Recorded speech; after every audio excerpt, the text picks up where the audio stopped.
On va commencer par l'œdème rétinien. Donc l'œdème rétinien se présente sur le fond d'œil sous la forme de, vous le voyez sur la photo de gauche, sous la forme de petites bulles de zones circulaires qui sont en général floues, avec des bords flous, d'aspect un peu sombre, gris.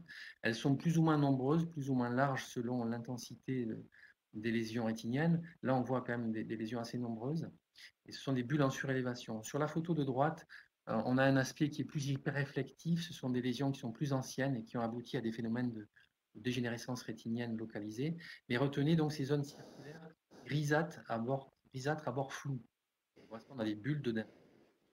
Le décollement rétinien séreux, lui correspond, je l'ai dit tout à l'heure, à un transudat sous la neurorétine qui provient donc des vaisseaux choroïdiens. Donc il s'agit en fait d'une rétine qui est poussée en avant.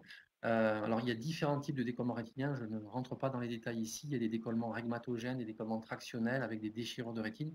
Là, il n'est pas question de ça. La rétine est poussée en avant par le fluide euh, qui se collecte dessous à partir des vaisseaux choroïdiens. Et sur la photo de droite, vous voyez nettement sur ce fond d'œil de chat une rétine que vous voyez la papille optique qui est au centre. Et si vous coupez votre rétine en 4 cadrans, vous voyez nettement que les deux cadrans supérieurs, donc l'hémirétine supérieure, sont complètement décollés et bombés vers vous, vers nous, et également le cadran inférieur gauche.